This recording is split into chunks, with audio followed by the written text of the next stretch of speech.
ഒരു വീട്ടുകാർ കൊടുത്ത് കിട്ടിയോ അഡ്വാൻസ് അടിച്ചേ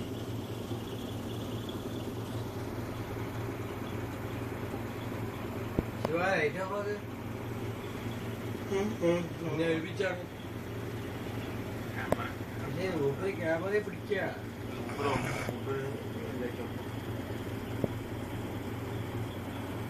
ഇത് വാക്കാന്നല്ല ഓഫാക്കണം.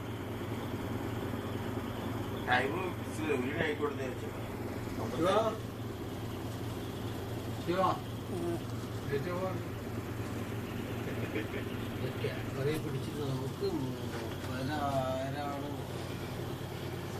ഒന്നുമില്ലാത്ത മൂവി നാളെ കാണാൻ ആ ഗ്ലാമർ പിന്നെ ഏതായാലും കാണും. ഒരു സമാധാനം ഇനി കീറ്റിയതാക്കിയിട്ടൊരു കാര്യമില്ല. അങ്ങനെ എനിക്കെടുത്ത് താഴോട്ട് പോകും. നിങ്ങളെ നാട്ടില് ജയനില്ലേ ജയൻ